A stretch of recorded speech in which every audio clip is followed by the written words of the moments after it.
जय श्री कृष्ण दोस्तों। आज हम आपको इक्ष्वाकु वंश के प्रतापी राजा त्रिशंकु की कथा सुनाने जा रहे हैं, तो कृपया करके आप इस वीडियो के अंत तक बने रहें, जिससे आपको इस कथा का आनंद प्राप्त हो सके।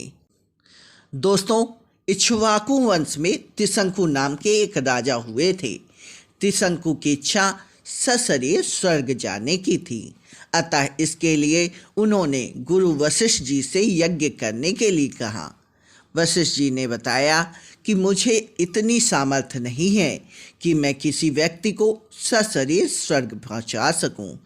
गुरु वशिष्ठ जी के असमर्थता प्रकट करने पर त्रिशंकु ने यही प्रार्थना वशिष्ठ जी के पुत्रों से भी की, जो कि दक्षिण प्रांत में घोर तपस्या कर रहे थे। इस पर वशिष्ठ जी के पुत्रों ने कहा कि अरे मूर्ख, जिस काम को हमारे पिता नहीं कर सके, तू उसे हमसे कैसे कराना चाहता है? ऐसा प्रतीत होता है कि तू हमारे पिता का अपमान करने के लिए यहाँ आया है। उनके इस प्रकार कहने से त्रिशंकु ने क्रोधित होकर वशिष्ठ जी के पुत्रों को अपशब्द कहा। वशिष्ठ जी के पुत्रों ने रुष्ट होकर त्रिशंकु को चंडाल हो जाने का श्राप दे दिया। श्राप के कारण त्रिशंकु का सुंदर शरीर काला पड़ गया, सिर के बाल चंडालों जैसे छोटे छोटे हो गए, गले में हड्डियों की माला पड़ गई, हाथ पैरों में लोहे के कड़े पड़ गए। त्रिशंकु का ऐसा वेश देखकर उनके मंत्री और दरबारियों ने उसका साथ छोड़कर चले गए। फिर भी उन्होंने सशरीर स्वर्ग जाने की इच्छा का परित्याग नहीं किया। वे विश्वामित्र के पास जाकर बोले, हे ऋषिराज, आप महान तपस्वी हैं, मेरे सशरीर स्वर्ग जाने की इच्छा को पूर्ण करके मुझे कृतार्थ करें। विश्वामित्र ने कहा, हे राजन, तुम मेरी शरण में आए हो, मैं तुम्हारी इच्छा अवश्य पूर्ण करूंगा। इतना कहकर विश्वामित्र ने अपने उन चारों पुत्रों को बुलाया जो दक्षिण प्रांत में अपनी पत्नी के साथ तपस्या करते हुए उन्हें प्राप्त हुए थे, और उनसे यज्ञ की सामग्री एकत्र करने के लिए कहा। उन्होंने अपने शिष्यों के द्वारा वशिष्ठ के पुत्रों सहित वन में रहने वाले सब ऋषि मुनियों को यज्ञ में सम्मिलित होने के लिए निमंत्रण भी भिजवा दिया। दोस्तों, शिष्यों ने लौटकर बताया कि सब ऋषि मुनियों ने उनका निमंत्रण अस्वीकार कर दिया है। वशिष्ठ जी के पुत्रों ने यह कहकर निमंत्रण अस्वीकार कर दिया कि जिस यज्ञ में यजमान चंडाल हो और पुरोहित क्षत्रिय हो, उस यज्ञ का भाग हम स्वीकार नहीं कर सकते। यह सुनकर विश्वामित्र ने क्रोधित होकर कहा, उन्होंने अकारण ही मेरा अपमान किया है, मैं उन्हें श्राप देता हूँ कि उनका सब नाश हो। आज ही वे कालापास में बंध कर यमलोक जाएं और 700 वर्षों तक चंडाल योनि में विचरण करें। उन्हें खाने के लिए केवल कुत्ते का मांस और सदैव कुरूप बने रहें। इस प्रकार श्राप देकर वे यज्ञ की तैयारी में लग गए।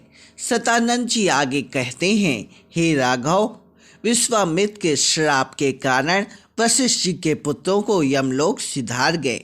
वशिष्ठ जी के पुत्रों के परिणाम से भयभीत सभी ऋषि मुनि यज्ञ में विश्वामित्र के साथ आ गए। यज्ञ की समाप्ति पर विश्वामित्र ने सब देवताओं को नाम लेकर अपने यज्ञ भाग को ग्रहण करने के लिए आह्वान किया, किंतु कोई भी देवता अपना यज्ञ का भाग लेने नहीं आया। इस पर क्रुद्ध होकर विश्वामित्र ने अर्ध हाथ में लेकर कहा कि हे त्रिशंकु, मैं तुझे अपनी तपस्या के बल से स्वर्ग भेजता हूँ।